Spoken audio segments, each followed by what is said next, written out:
Hi, everyone. Hello.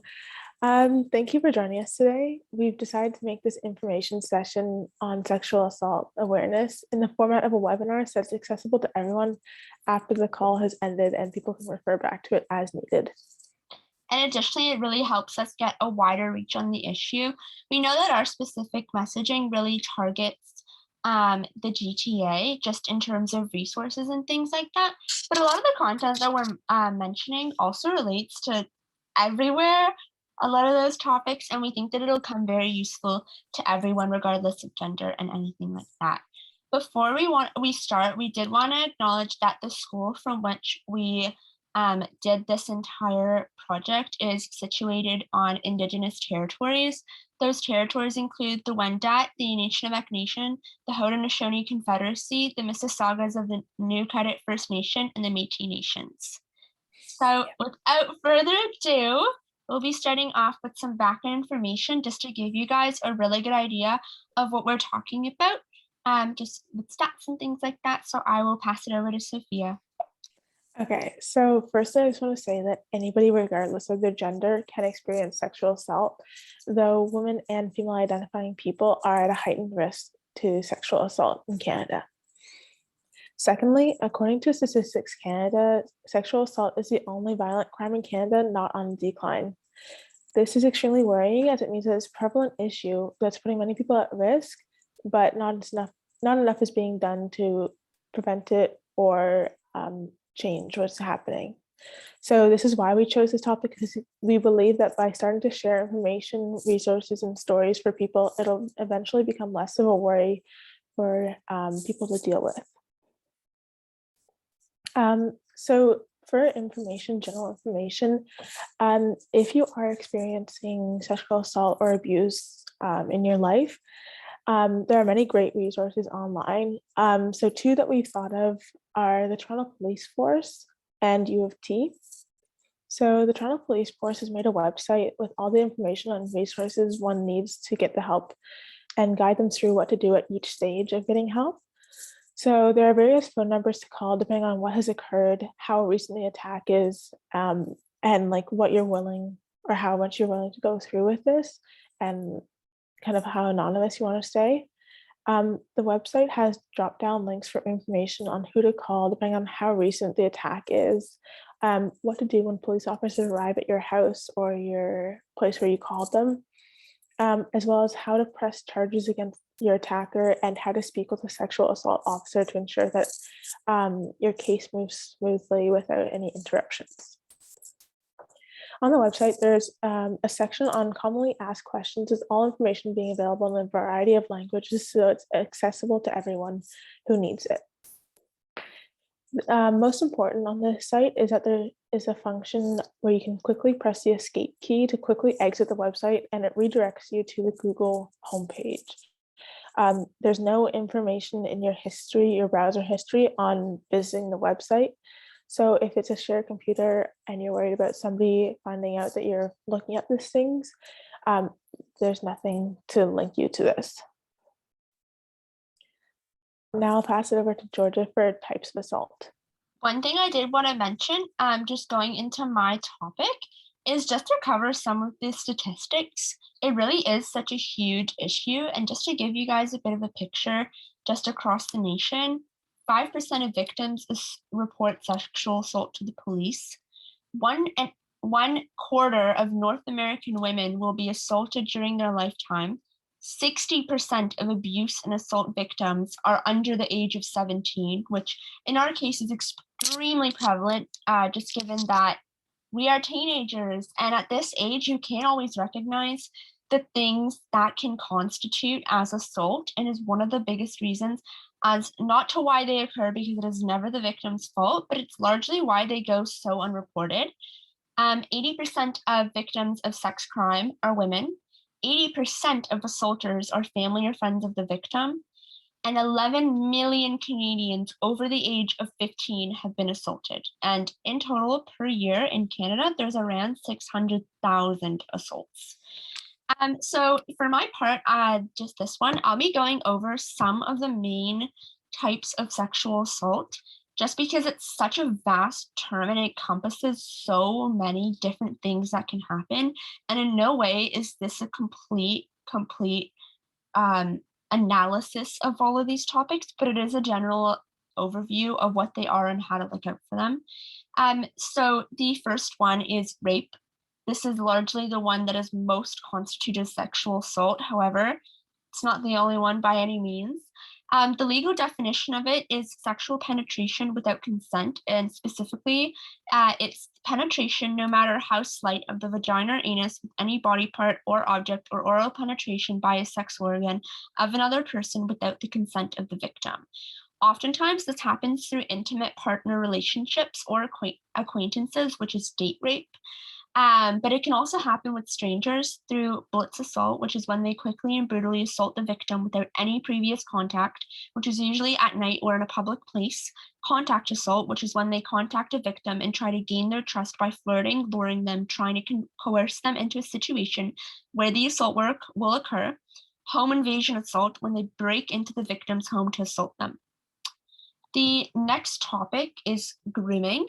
This is a very, very prevalent form of assault in terms of children. It largely 90% of the time targets children, and it can occur with assault, but oftentimes it mostly occurs with children leading into their adult years. By definition, it's the criminal activity of becoming friends with a child in order to persuade them into having a sexual relationship. It can happen online through things like games, chat rooms, social media, videos, but also in person, which is such as through persuading kids to meet an individual face to face to abuse them. But it can also occur through criminal exploitation or through trafficking. The unique thing about online is that it really gives the abuser greater access to the victim, just given how wide the internet is. But no matter the case, the most biggest thing to look out for is their methods of gaining access and isolating them, keeping secrets yet developing trust, desensitizing victims to touch and sexual acts, attempting to make the behavior seem normal, and gaining power over the child. Aside from this, not aside from this, to continue, is multi-perpetrator rape. It's also known as gang rape, and it happens when two or more perpetrators work together to assault the same victim. Next, trafficking, which, as stated by the government, it's recurring transporting or holding victim to exploit them to someone else, it's recurring transporting. Oh my gosh, I'm gonna do this one more time. So sorry, I don't know why I can't read this out. As stated by the government, it's recruiting, transporting, or holding victims to exploit them or to help someone else exploit them, generally for sexual purposes or work.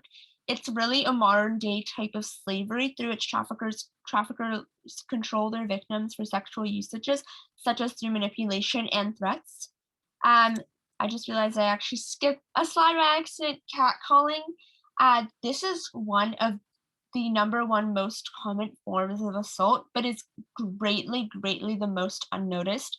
It's unnecessary, degrading, and sexual comments from a stranger in a rapid setting, such as through walking on the street and have someone whistling you, in a store and someone from another aisle makes a comment about your appearance, in a restaurant and someone makes a comment about how they would engage in a sexual act with you. And it's so extremely common. It affects so many individuals. And this is assault. Just because it's not physical does not mean that it's not assault.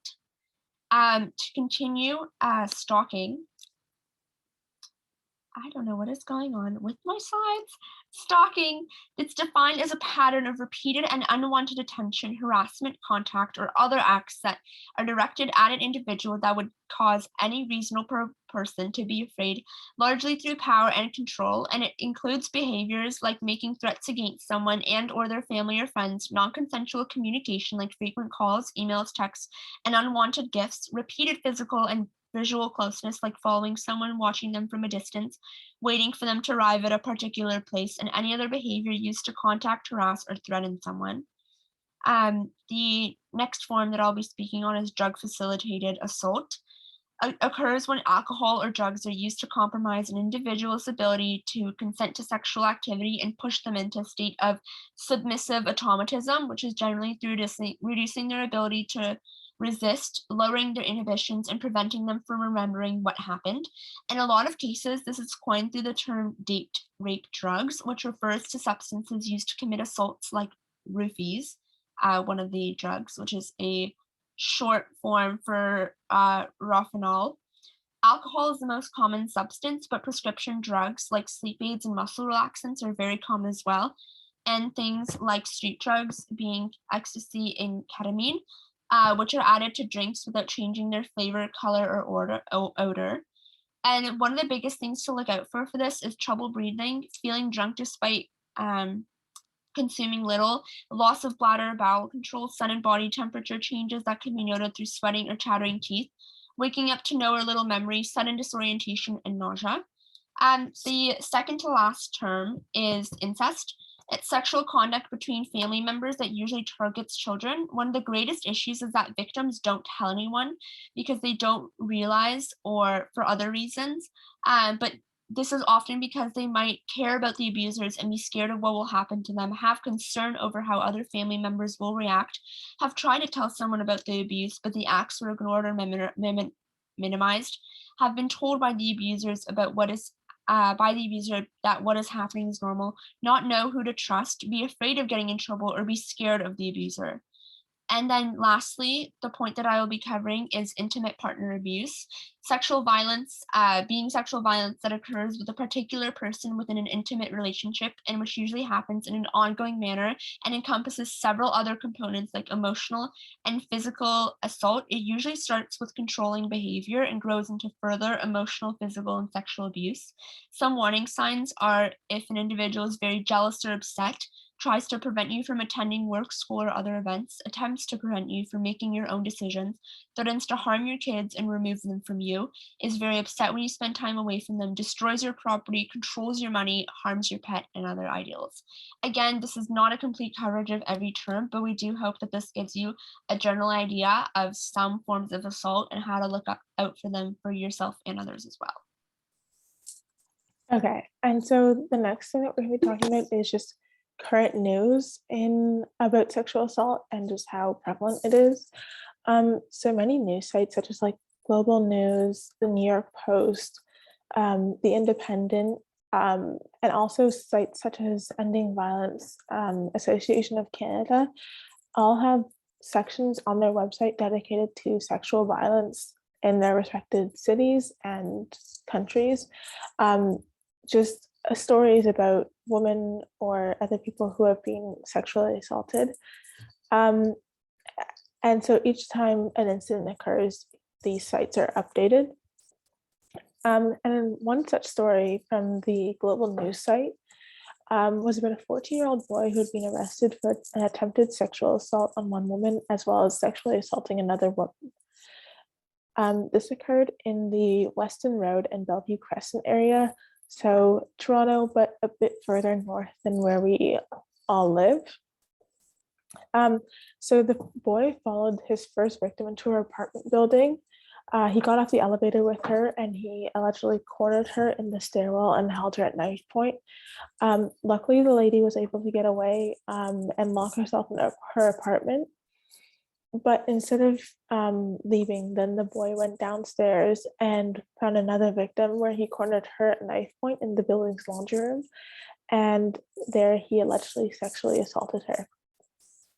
The boy did flee the crime scene, but was arrested by the police a few days later. And he's now being held on 2 charges, sexual assault with a weapon, as well as assault with a weapon. This is extremely scary that somebody as young as 14 is sexually assaulting women, but perhaps with our resources and information, others would be discouraged from doing the same, which is why, again, we have decided to choose this topic.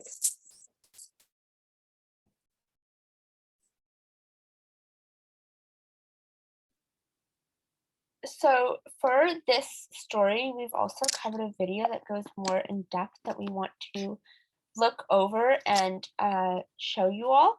It's quite short, but it does give a better overview of it. So we will play it now.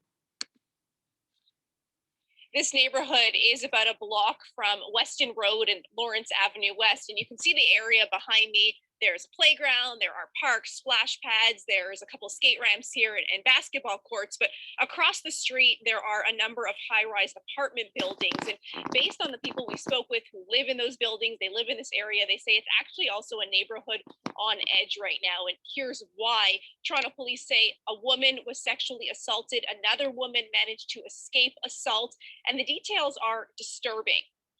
Police say last Saturday, a male teen followed a female victim off the elevator inside a building. They allege he was armed with a knife and tried to force her into a stairwell. She was able to escape into her apartment. She locked the door, but the suspect then entered the building's laundry room and allegedly sexually assaulted another female victim there at knife point. Now, a 14-year-old boy has been arrested. He's been charged with sexual assault with a weapon and assault with a weapon. Here's some reaction from the people in this neighborhood. Very aware of my surroundings everywhere I go. Yeah, absolutely. It's even scary getting in an elevator. There's a couple instances where stuff has happened in the neighborhood, like a lady got killed in the elevator one time at 3 o'clock in the morning. So you kind of have to maneuver yourself around here safely. You have to be careful not to walk when it's late at night. And you have to be careful when you walk too when it's very early in the morning. Just a matter of us, like as a community, just talking to each other and making each other feel safe. This week, Toronto police voiced concern about the possibility that there could be other victims. If you have any information, you are urged to call police or Crime Stoppers anonymously. So as you can see, this really did affect the community in such a negative way, because it's a very scary thing to have to go through. So we just hope that with this presentation and by more people speaking up about this, raising awareness, hopefully things like this will decrease. The next topic that we'll be looking over is prevention. These are quite general points. I think that it's something that really varies from incident to incident, from community to community, from person to person, and all of these different factors. But as a whole, these points are meant to prevent the issue as a whole, and to just stop people from doing these acts. And while they do continue to occur, enable people to understand how they can prevent anything that they see or recognize happening. So the first point is to understand that silence is not the same as consent. Consent includes saying yes. Consent is not saying or I don't know, or a nod. It's yes. It's understanding that in that situation, if the person wants to engage in any sort of sexual act, they must say yes. Nothing else is yes. There's no forcing them. If they say no, no, no, and you push them and push them and push them, and then they fold and say yes, that's still not consent. That is still assault. The next point is to not blame victims for the violence that they experience.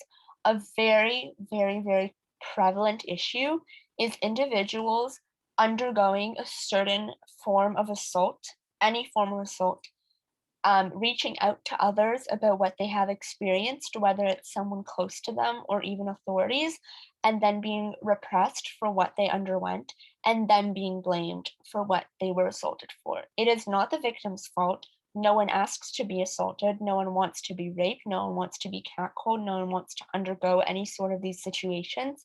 And in no way is it ever the victim's fault. It's a victim for a reason. The next point is to take responsibility for your own sexuality and not allowing others to define it for you.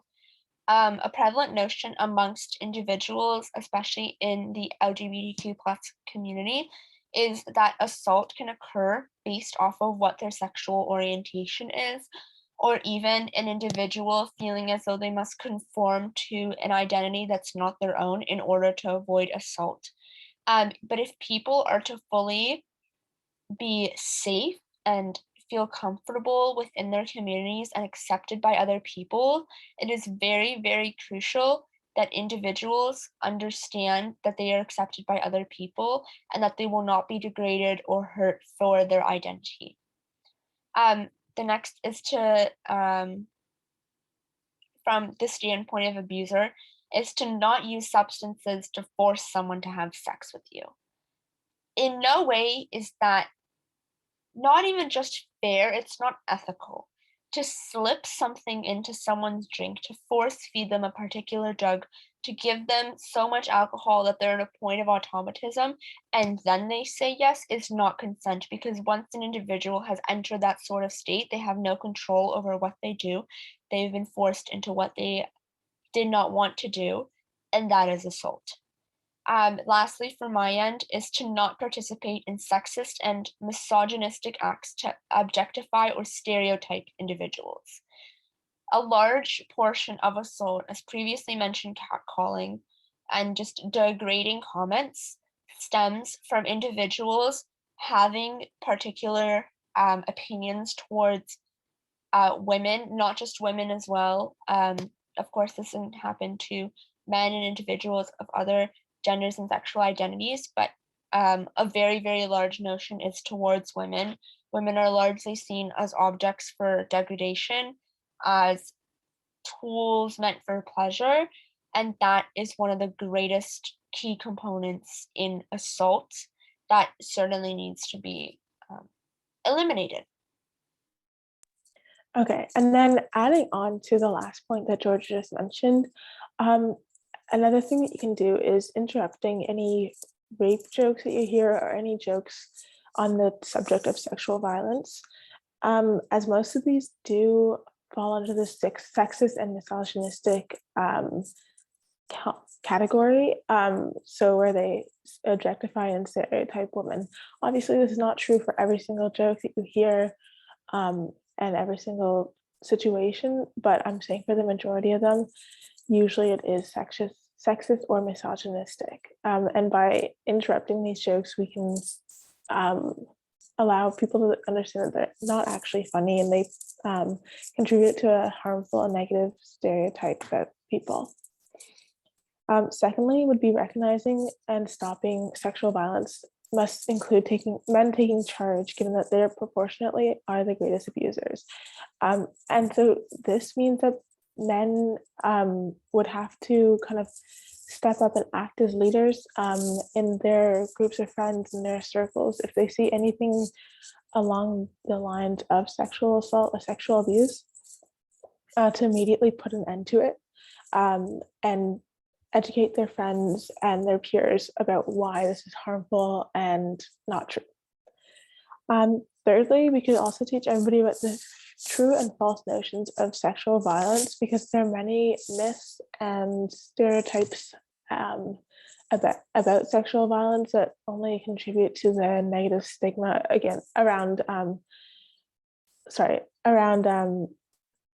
what's the word? Reporting these assaults. And so by teaching everybody about these, then hopefully more people will be reporting their sexual violences committed against them, and we will be able to have a safer community. And even to add on that, just to mention how not everyone even recognizes that a certain act is sexual assault, just because how it's often assumed that things like rape are the only form of sexual assault, but to recognize that even no incident is minor, but things that are not even physical, is a better way to put it, are also assault, and that they still cause individuals to be assaulted and just not recognize it, just given that they don't particularly seem like they're assault. But if someone whistles at you on the street, that's already assault. That's already something that you should be able and to put forth as an experience of assault. The next point is to challenge notions of violence versus women within the new media, especially through exploitative things like pornography. A large proportion of assault being so normalized stems from the things that we see on the internet. It comes from the media that we consume. If you see things, if it's put forth that pornography and video games that degrade women and show their body parts in a negative light or cause you to harm women, or movies that romanticize assaults, things like Lolita, the book, and also movie, which romanticizes something like grooming. By romanticizing these things, by making them seem normal, by making them into a sort of aesthetic, and that's so glamorized, that perpetuates assault, that feeds into people's brains that if the media is telling me that this is okay, if the media is telling me that this is normal, I should be doing that too. But in no way does that rationalize why assault should occur. In no way does just because some movies, some games, some books, some website tell you that it is okay, does not mean that it is okay. And it's not even an issue just from an individual standpoint. It's a problem from the standpoint of the media doing these things, by the media uploading these things, and by challenging how various companies and various stars and various media formats put forth these things by telling them how terrible it is, how negative it is, challenging them, that can erase the entire notion of them occurring as a whole, and as such minimize how people perceive these things in a positive light. And then also adding on to that, just about the representation of violence towards women or sexual assault in the media, many rap songs like focus around this topic. They paint women in a degrading light as only to be used for objects for men to please themselves, or as just a toy. This is obviously extremely extremely harmful. And so I think just listening to what you're like really processing what you're listening to, and realizing how it's wrong and how it leads to negative stereotypes and harmful thoughts about women, I think that would really as well be helpful. And finally, the last thing that we can do to help stop assault would be supporting men and women working together to end sexual violence.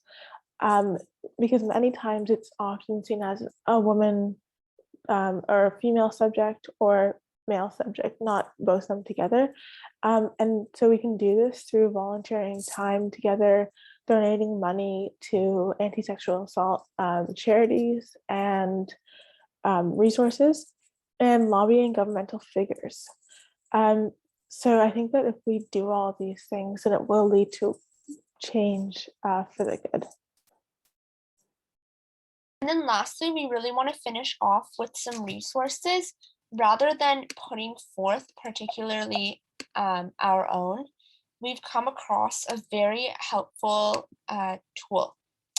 So on this website, Ending Violence Association of Canada, there's an extremely comprehensive list of resources that are covered from province to province. We understand that our specific theme was GTA, and in a sense is just in what stories we shared, but we also recognize that this problem occurs throughout the entirety of the nation and feel that the resources that we're putting forth need to reflect that as well. As an example, there are very, very many resources that can be found throughout the entirety of the nation. Phone lines, places to go, places to email, people to talk to. But likewise, in our region, there are a plethora of also resources that are all targeted at particular forms of sexual assault, particular people who are affected by assault.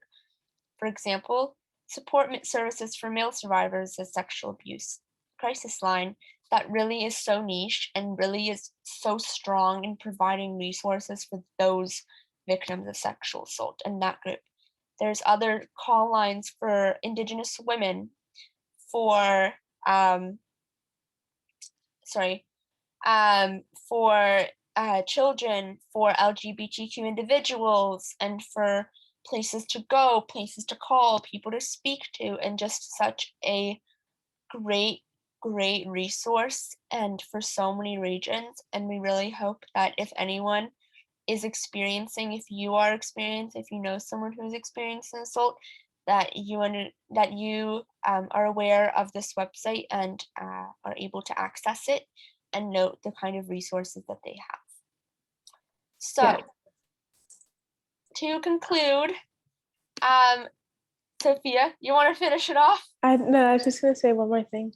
We will include all resources we used and like resources that you can use in the subject line of our webinar when we're emailing it out to people. So if there's anything that you need from there, you can always just look back to it. Yeah, and so thank you all for coming today.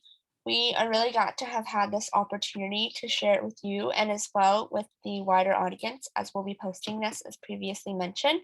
And you'll be able to find the link to the general webinar through our Instagram bio.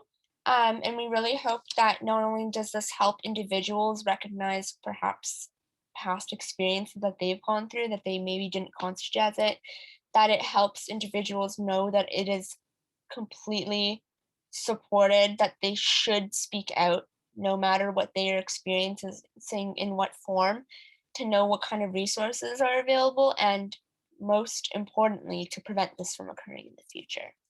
So thank you all for coming today. We hope you have a great rest of your day. Thank you. Just gonna finish it off.